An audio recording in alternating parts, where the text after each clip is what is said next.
Benvidos ao Auditorio Gabriel García Márquez. O alcalde de Oleiros, por motivos de axenda, non pode estar aquí hoxe e disculpa a súa ausencia.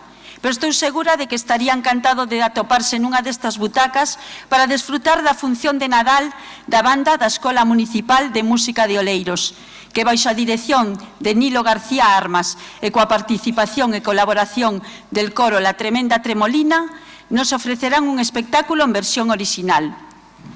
Sempre nos gusta aproveitar esta ocasión para agradecer e poñer en valor a labor da dirección e do profesorado da Escola Municipal de Música de Oleiros e a implicación de vós, familias e alumnado, que co voso traballo mantedes vivas e en plena forma as nosas escolas artísticas municipais. E tamén para reiterar o compromiso do Concello de Oleiros coa cultura e coas artes escénicas. O Concello de Oleiros e a súa Escola Municipal de Música desexan-vos que pasades unhas boas festas. Desfrutade do espectáculo.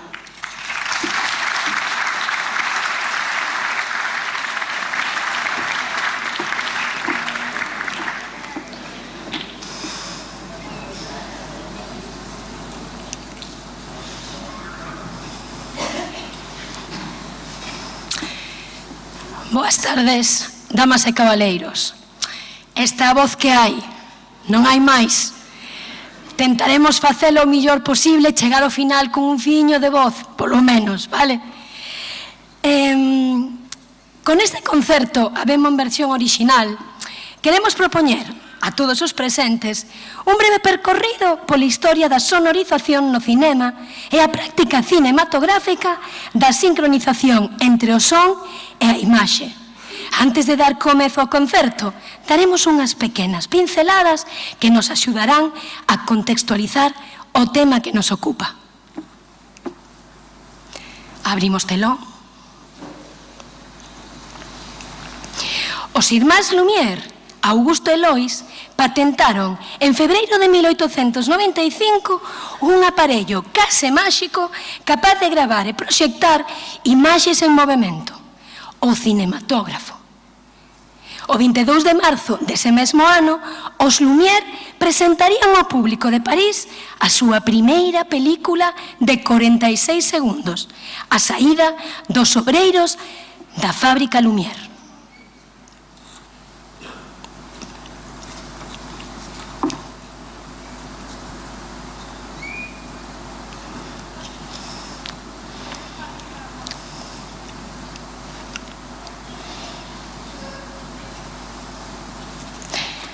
Pero, que sucede? Que se está a observar?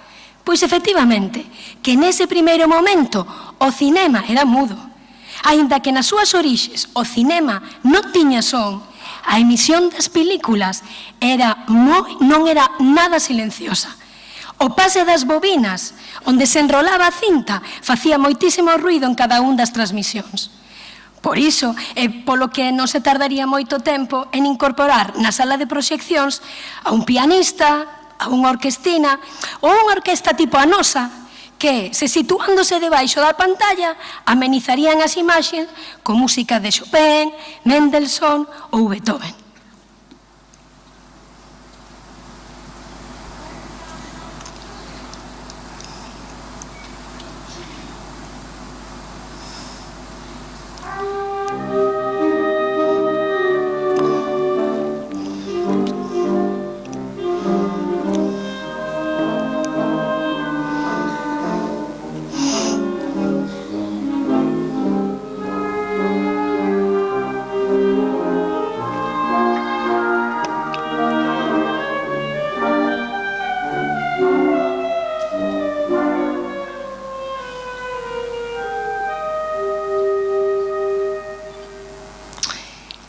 Como se poden imaginar, por tanto, inicialmente a música que se utilizaba nestas proxeccións non era especificamente para esa película, ao ser unha melodía de compositores clásicos.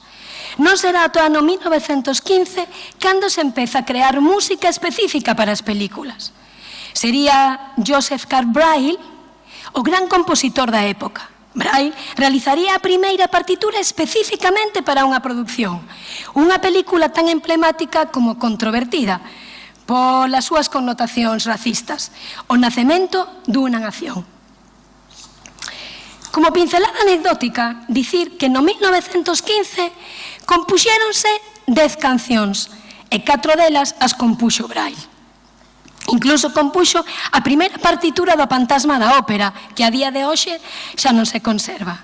Aínda que parecía que se dera no cravo, o experimento non saído todo redondo. O único que interesaba nese momento era ocultar o ruído das bobinas, sen importar a emoción. É dicir, que a música creada para a película interpretada se facía de maneira continua e repetitiva, sin contextualizar as imaxes que se estaban vendo.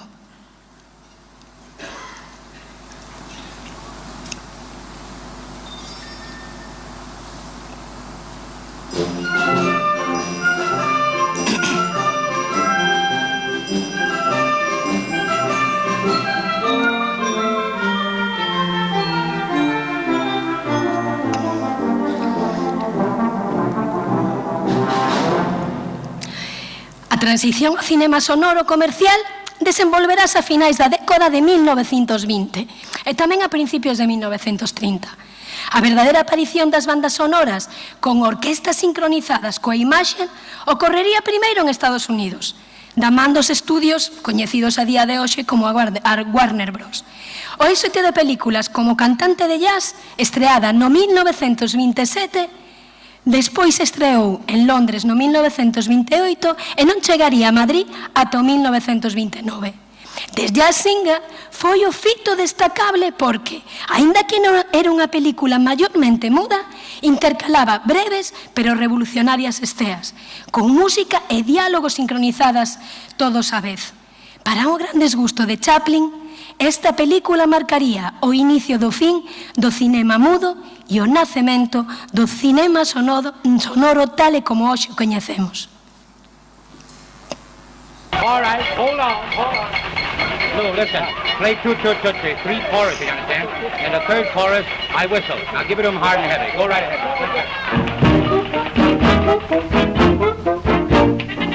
Toot-toot-tootsie, goodbye. Toot-toot-tootsie, don't cry. The little choo-choo train that takes me away from you. You don't know just how sad it makes me. Kiss me pretty and then, ow, do it over again. Watch for the mail, I never fail. If you don't get a letter, then you know I'm in jail. Hey, don't cry, Tootsie, don't cry. Kiss me, Tootsie, goodbye.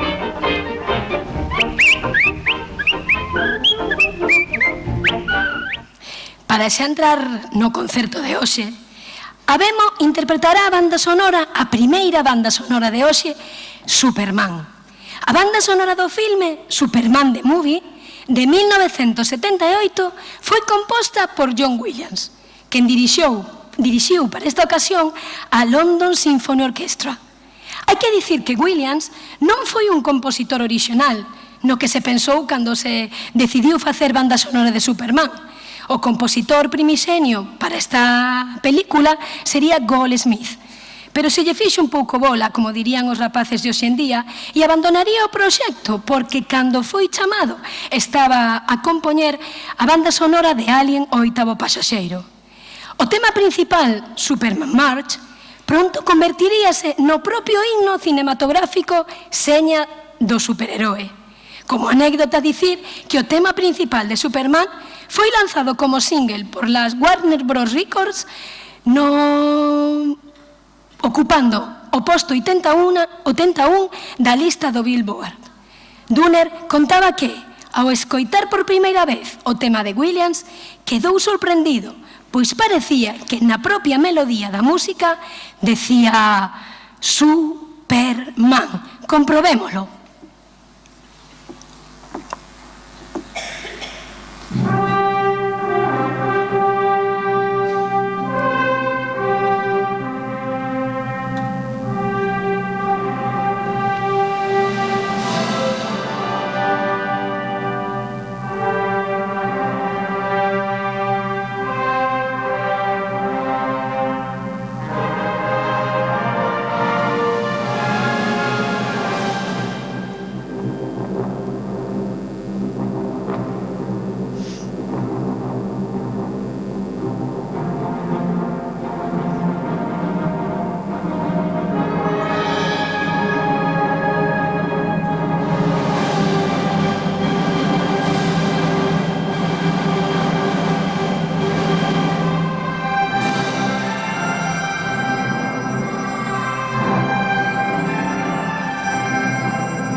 Se coa película O cantante de jazz lograríanse un poucos diálogos sincronizados coa imaxe, en especial cando o protagonista, como vimos antes, cantaba, os produtores da época entenderon inmediatamente unha premisa importantísima. Se agora xa podemos escoitar os actores, poñámolos cantar.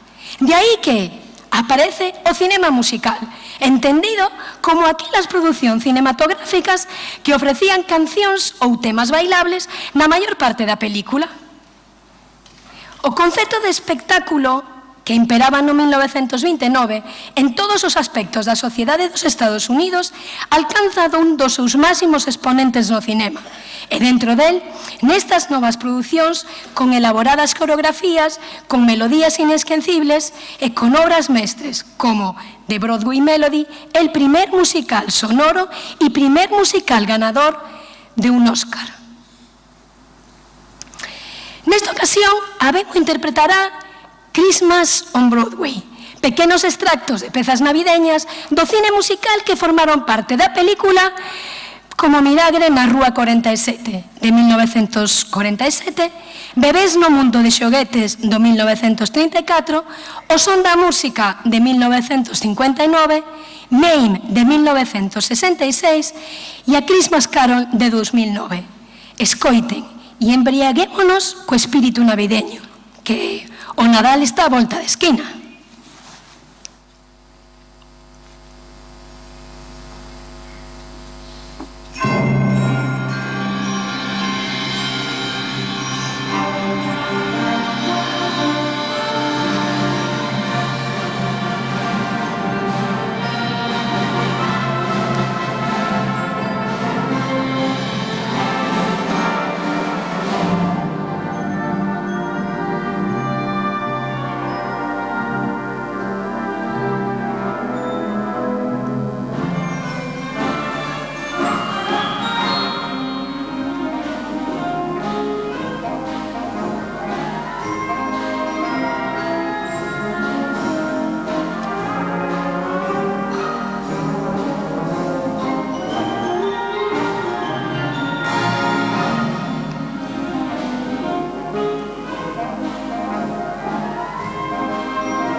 toca falar do cinema de animación.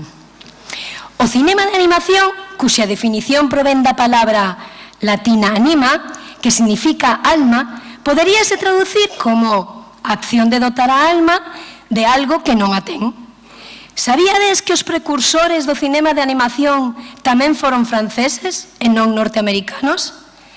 Charles-Émile Renaud foi o inventor e pioneiro do cinema de animación, non só porque perfeccionou un aparello que existía antaño que se chamaba zootropo, senón porque sería capaz de crear dos aparatos novos. Un que se chamaba praxinoscopio e o inventou no 1877, ilusión de movimento continuo a partir de unha secuencia continuada de imaxes, e o teatro óptico no 1888.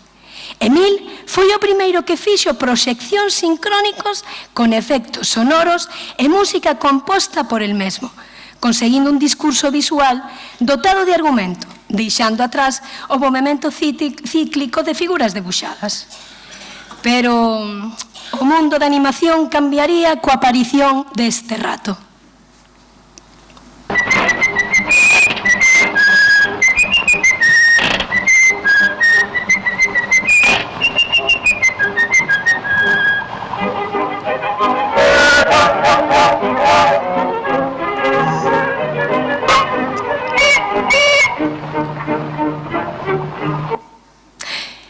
Willy e o barco de vapor revolucionaría a animación, xa que foi un curtometraxe producido por Disney no 1928, no que o son estaba totalmente sincronizado co movimento. Cada movimento que se vía na pantalla tiña o seu son correspondente. Este curto faría internacionalmente famoso a Mickey e convertería a Disney en líder absoluto da animación sonora e do seu Mickey Mousing, técnica sonora capaz de seguir exactamente as accións que se proxectaban na película. Dende os anos 30, a animación levou ao cinema sonoro ao seu máximo esplendor, onde os curtos animados e posteriormente os largometraxes serían auténticas pezas musicais, creándose un novo xénero propio. Así chegamos a todos os días, onde bandas sonoras, xunto coa evolución da animación, crean verdadeiras obras de arte con encanto.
que sería do cinema sonoro sen os grandes compositores? Eses compositores que definirían estilos e xéneros que provocarían emocións máis aló da propia interpretación dos actores. Entre os pioneiros do cinema sonoro, entre os anos 30 e 50, destaca Max Steiner, considerado o pai das bandas sonoras modernas, gracias a composicións tan afanadas como Quicón, O que o vento se levou ou Casablanca. Ao seu carón traballaron outros mestres como Kurt Gold, un dos primeiros sinfonistas do cinema, ou Bernard Herrmann, famoso polas súas colaboracións con Alfred Hitchcock. A partir dos anos 60, comeza unha nova etapa, a Idade de Ouro. Esta era estivo dominada por compositores que ampliaron a linguaxe musical do cinema como Ennio Morricone, un dos músicos máis versátiles e innovadores, coñecido especialmente polas súas inesquecibles bandas sonoras como Cinema Paradiso. Nesta época destaca tamén John Williams, do que falábamos anteriormente, responsable de algún dos temas máis recoñecibles da historia do cinema moderno: Star Wars, Indiana Jones, Superman, E.T. Xunto a él, Goldsmith, con temas como Alien, Star Trek, Profecía ou Mulan, ou Henry Mancini, que sendo especialista en jazz, compuxo obras de arte como Almorzo con diamantes. Xa na época contemporánea, desde os anos 90 ata a actualidade, destacan tres grandes compositores cuxas obras imos interpretar a continuación. O primeiro, Danny Elfman, cun estilo gótico fantasioso e moi recoñecible, crearía obras como Batman, Pesadelo antes de Nadal e Spiderman, ou a banda sonora de Alice in the Wonderland, película de Tim Burton de 2010, cuxa música interpretará a continuación a banda en colaboración co coro La Tremenda Tremolina.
Son un feixe deles,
O segundo compositor a destacar é Hans Zimmer, mestre das bandas sonoras híbridas que combinan orquestra, sintetizadores e ritmos electrónicos en títulos como Inception, Piratas do Caribe ou Gladiator.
O terceiro compositor reseñable nesta época contemporánea é James Horner, afamado polas súas melodías emotivas e a súa capacidade de conectar coa psicoloxía dos personaxes. O seu traballo en Braveheart, Avatar ou Titanic, que é a próxima peza que vai interpretar a nosa banda, converteu-no nun dos compositores máis influentes do cinema moderno. En conxunto, todos estes compositores contribuirían a crear unha linguaxe musical propia do cinema, capaz de emocionar, de intensificar a acción cinematográfica e darlle identidade ás historias que xa forman parte da cultura universal. Como non podía ser de outro xeito, a música e todos aqueles que a conforman, tanto os que a crean como as que interpretan como a nosa banda, é unha vez máis un dos pilares máis sólidos da cultura, pero en especial, tal e como rematamos de Veroxio, no fío conductor deste concerto, a música é o sólido e indiscutible sostén do sétimo arte.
era Curandón, era en YouTube, pero era mucho monedas.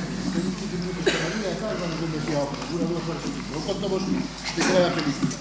Turandot era unha princesa, era un pouco nada máis, cantaba cada pretendiente que tiña que non adivinara que les presa adivinaba. O sea, que le cantó esa China milenaria. Ata que chegou un príncipe desconocido, que non sabía que era económica, adivinou eses tres adivinanzas, digámoslo así. Chamábase Calá, pero él non lle dixo o seu nome. Non se dieron o meu nome, e ao día seguinte, ao amanecer, seré cando vencerei, non? A hora vencerei. Dicía así, non me dixo o seu nome, non me dixo o seu nome, e aquí vamos a facer esa área conocida del Nessun Dorma, que é dicir, que Miguel Dorma, agora, de pouco, sí? E despois enlazarémola a unha versión que vai Igor vai acompañado a noso trombonista, Luis Domínguez, que está por aí no palco.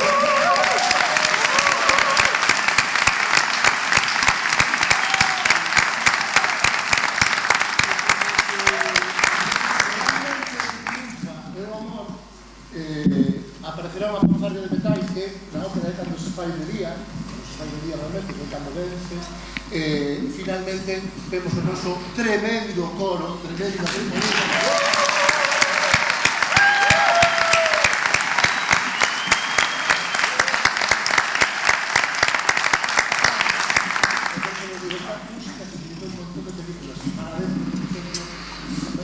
Cando vamos a hacer el sábado domingo está soñando que Boa Portugal e a Martina Praia, esta música que sona é Nessun, que faise 100 anos ahora en 1926 que se estrenou na Scala de Milán por un tenor que era Miguel Fleta que faleceu aquí na Scala de Milán. E había algúns de aquí que tamén iban a dar. E aquí seguimos triunfando, por un Floreiro.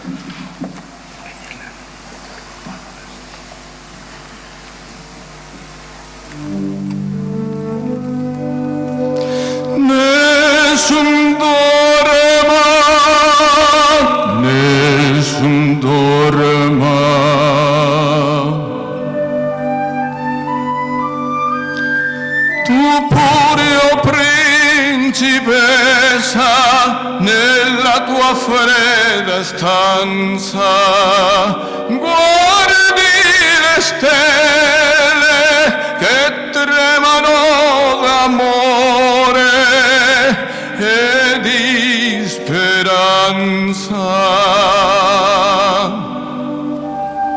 ma il mio misterio è chiuso in me.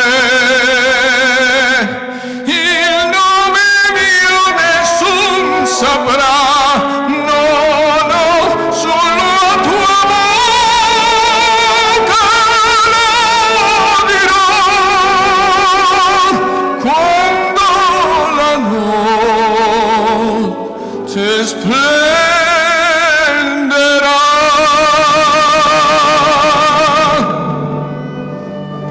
ed il mio bacio soglierà che ti fa mia.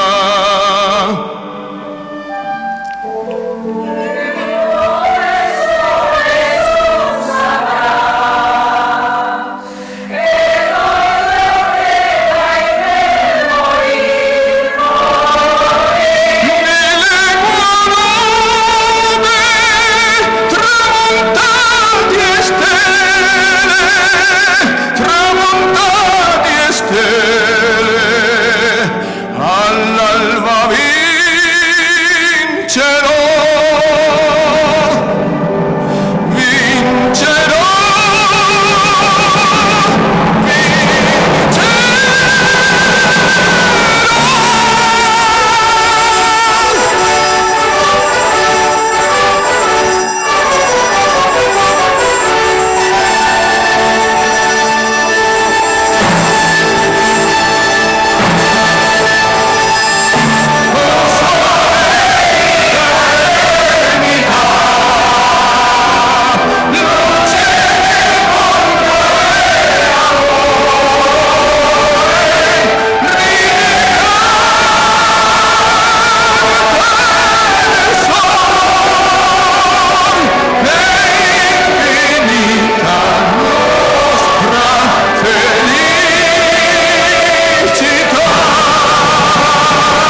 a todos.